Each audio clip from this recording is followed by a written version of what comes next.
Hello and welcome to Talking Point. Today we will be discussing A-levels in the UK and informing parents and students who are going into A-levels what they should be prepared for. Let's start off with introducing ourselves. My name is Shruti Srikumar and I'm a Year 12 student. My name is Manisha Sharjan and I'm a Year 13 student. My name is Sneha Saji and I'm a gap year student. My name is Meghna Roach, I'm a first year medical student. To begin with, what did you think A-levels would be like when you were going into it? So I think I always knew that it was going to be tough because of what people around me said. So everyone said that it's like one of the hardest things that you will ever do. Some people even said it's going to be harder than university. And it's true. And I knew all this before going into it, but I didn't quite appreciate how hard it was going to be. So for example, at the beginning of year 12, however much you revise, you get really bad scores on your class tests and stuff. And this is really hard to digest after GCSEs, where things aren't that difficult. So that was one thing that was really hard. And second of all, just like the amount of time that you actually have to put in, I didn't really appreciate that at the beginning. But I feel like when you get used to it, so you kind of work out the balance of like how much time you need to put in. Yeah, I agree with you completely. I also thought going into A-levels, like I knew it was hard, but I thought because there are still 3 subjects and we get 3 periods, I thought we would actually have time to still enjoy all our hobbies and everything we do. But yeah, so I thought we would have enough time to enjoy our hobbies and actually socialize because I've heard so much about sixth form life. So quite excited to go into it, knowing like even if A-levels may be a bit hard, there's still a life because everyone talks so much about sixth form life and how much fun it is in general. So leading on nicely from that point itself, do you think that there's a massive jump from GCSEs to then A-levels? Yeah, totally. There was a massive jump because you don't anticipate the amount of work you have to do to actually get good marks, because at GCSE level, you could go into a test without revising and you could still get a solid 80% at least. And A-levels, that's just not the case. If you go in without revising, you're guaranteed to not do well. Like it's set in stone. And also the amount of extra study you have to do at A-level is ridiculous, because if you want to do well in a subject, you have to at least spend 2 hours or 3 hours in a week going over and actually doing questions on topics. Whereas at GCSE level, you didn't have to put that much effort in because it was more rote learning, whereas A-level is more about understanding. I agree. A-levels is just about independence in general, where your teacher's not telling you what to do. You have to figure it out by yourself. So they're there to help you, but they're not there to spoon feed you. So any extra work that you're doing is because you know you have to revise for that exam. You know that you need to do well. But that realization only kicks in a little while after, whereas in GCSEs, even if you were to only realize that closer towards exam time, you still have a scope at doing quite well. But for A-levels, you need to start prepping a little bit earlier and start being ready to do independent learning in order to do well. So I have another question. I feel like this is a common misconception a lot of people have about sixth form life, but are you guys working all the time? Did you guys work all the time during year 12 and 13? During year 12, probably not as much as I would have wanted to, because it's still a new environment and you're trying to get used to it. Any new environment that you're put into, you have to kind of find your niche. And I think that's what most of us do. We try to find a solid group of friends that might have the same interests as us, might want to revise with us. And yeah, you have to do the work. But like Megha said earlier, in year 12, it was a common theme that the first few exams, you were just not scoring well in them, regardless of how much you revised. So that tended to make me want to do more work and make me work harder. So I picked up the pace along the way, but I wasn't working all the time. Yeah, and that is the truth with most people, I think, especially because in lower school you had a structured day, like 5-6 lessons a day, whereas in sixth form you have threes and you're not working all the time in those threes. Like you need to have a social life so that you don't burn out from working? Yeah. Yeah, so my next question is, how do we deal with stress during A-level time? Because it is quite a stressful period. I think the way I deal with stress is more my extracurricular things. So because I do violin and dance, if I feel like I'm so stressed I can't work, I take a break from work by doing other things. So it's not like I'm just watching a TV show and being like passive. It's more I'm still doing something, but I'm using a different part of my brain, and I'm like, actually, it's a stress relief for me to do something creative rather than something academic. Also, you could also like hang out with your friends. So especially like during exam season, you could revise together. Obviously, you don't have to constantly, but like there are times where when you're as a group, you feel less stressed. Yeah, I agree with everything that you said. And also, another thing is it's really important to make sure that you don't burn out, because all the messages you're hearing from school, from your peers, could be just keep working, just keep doing your subjects and stuff. But it's really important as well to give yourself that time to kind of recoup after you've worked, because you need that mental energy to actually be able to apply yourself productively when you do work. And I think that's equally as important as working, taking the right kind of breaks and in a right enough frequency.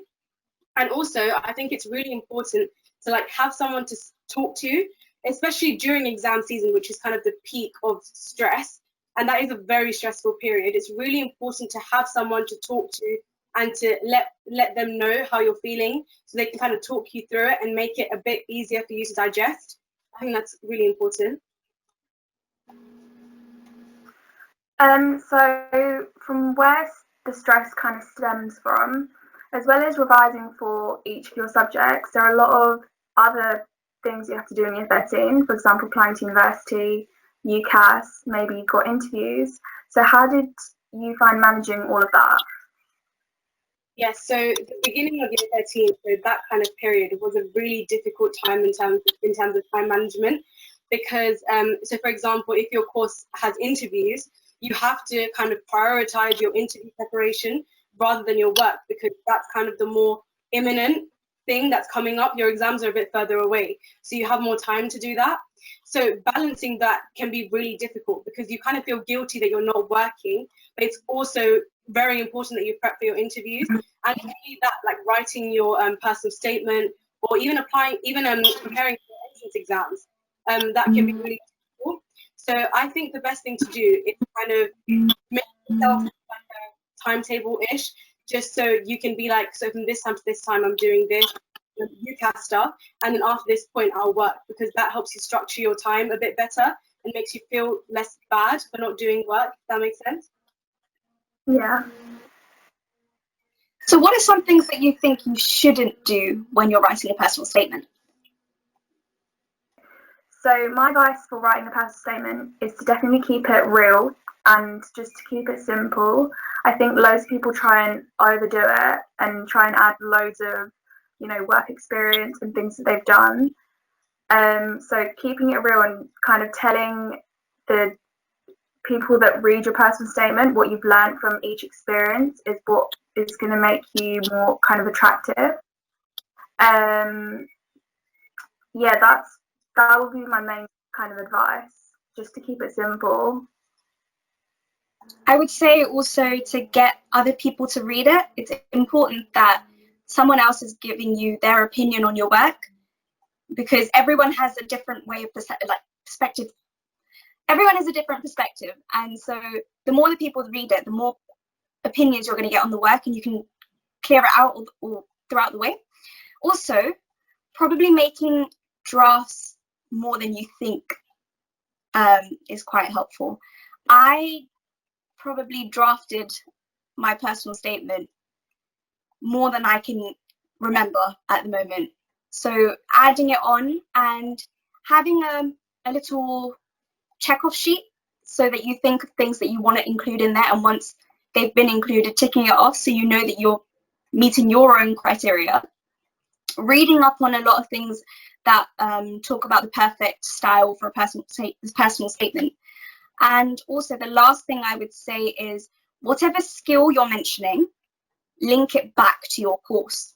So you're showing that the skill that you require is within yourself, I guess.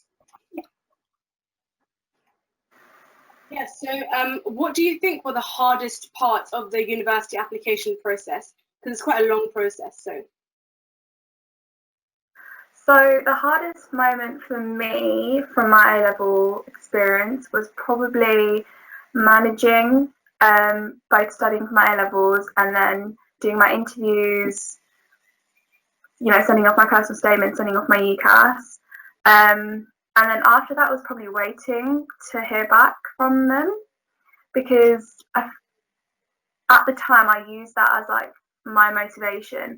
If I kind of got an offer, I've got something to work towards. But if I don't have anything, I don't have that motivation. So that was definitely something that I found hard during year 13. Yeah, no, I completely agree with Sneha. And I remember during year 13, around interview time, like all your frees kind of go towards interview preparation, and like you don't really, even at home, you're not really doing any A-level work.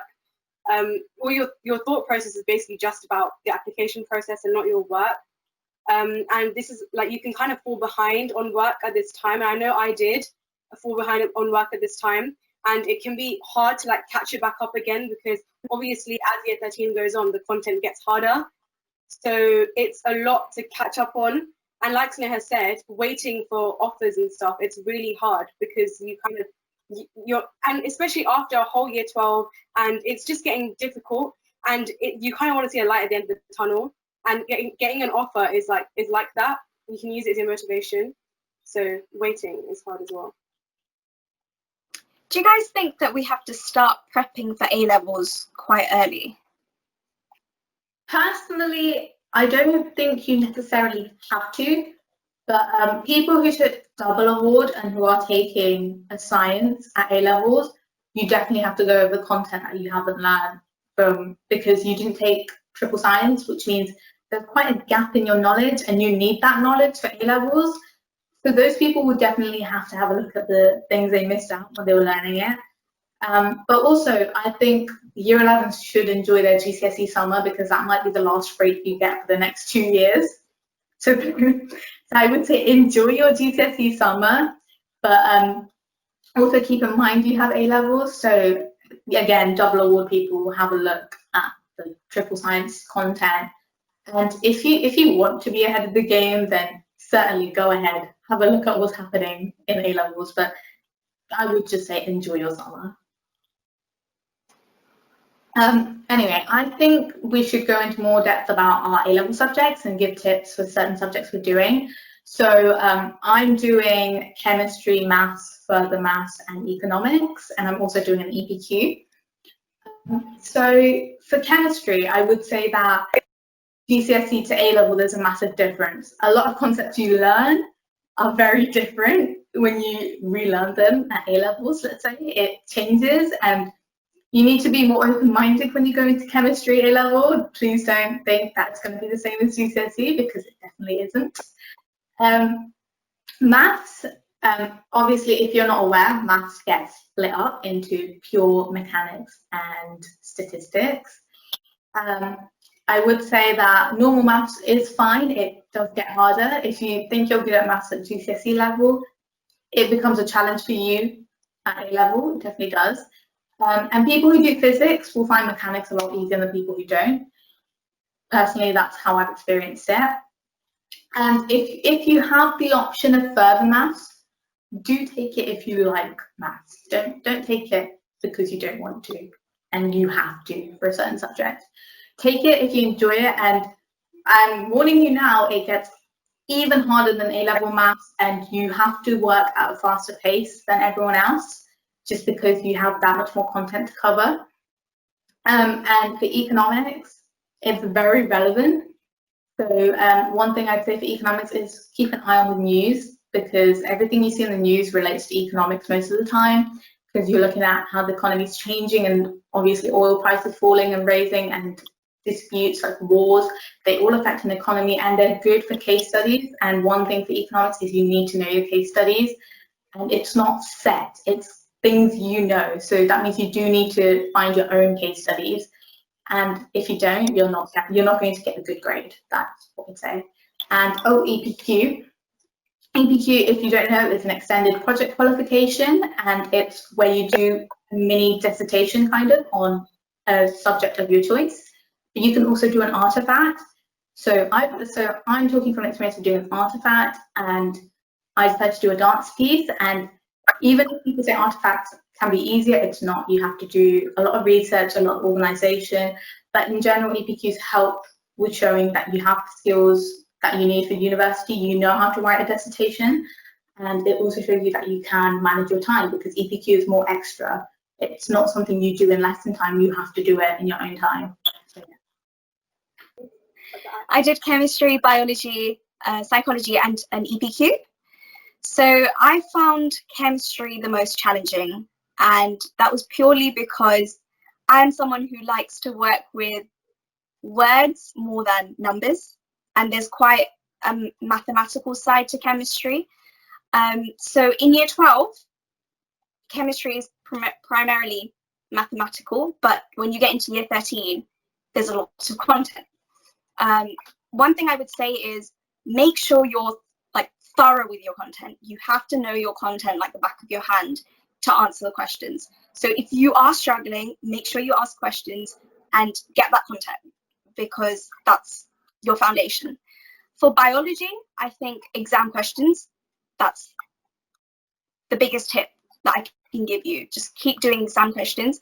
One of the websites that helped me was StudyMind. StudyMind was amazing with exam questions. You can also use different boards, exam boards.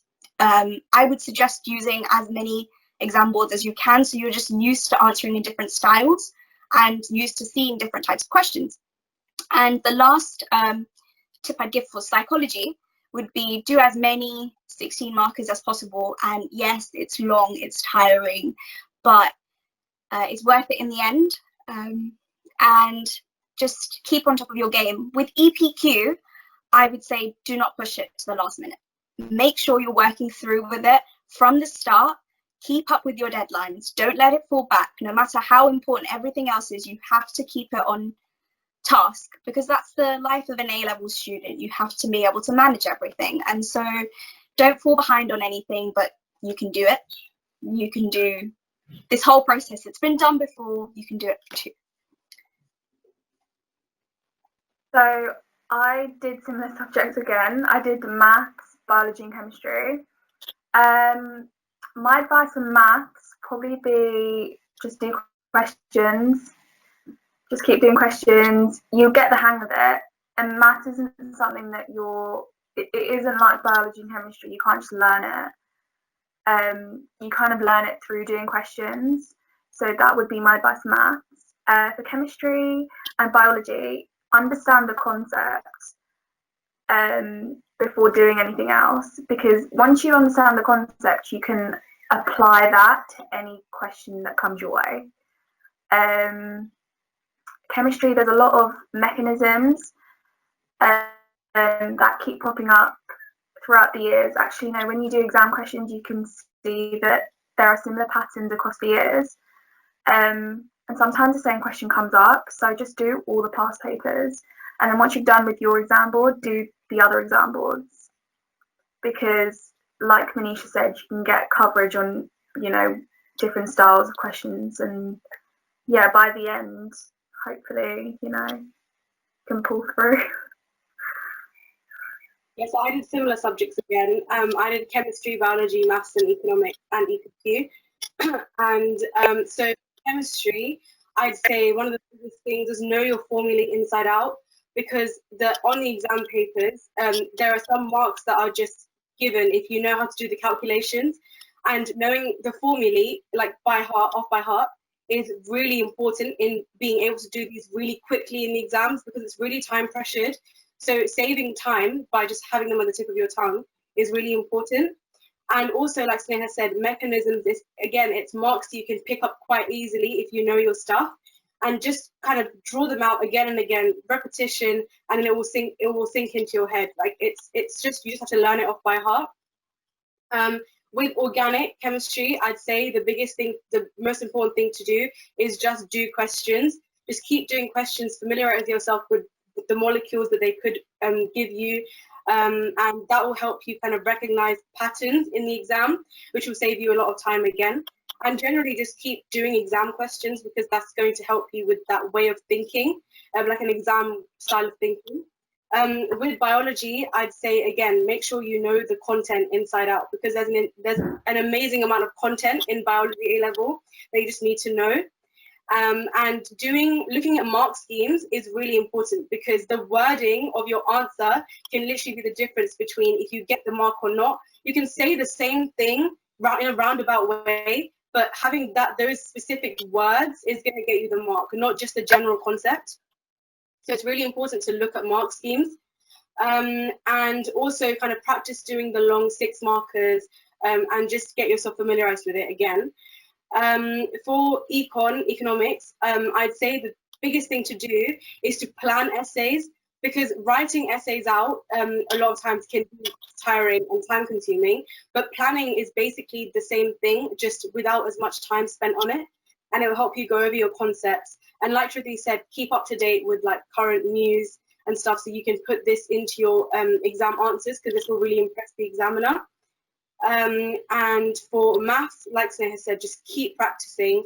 If you fall behind on your practice in maths, it's really, really hard to catch up, especially in year 13, because the maths gets quite difficult then. So just make sure you just keep on top of it, like a bit every day. That's good, because then you're just constantly on the ball with that. And for EPQ, yeah, don't leave it last minute. Like, it's better to do little and often than not do any and then have to bang it out in the last week and do nothing else. It's much more stressful that way as well. So it's better to just kind of do it in installments throughout the year. Well, thank you guys. I think I've definitely learned some tips from you guys, being a year 12 student. And I hope we've informed you more about A-levels and how you can help your child, or if you're a child, what you've gained from our experience and advice. So thank you for watching.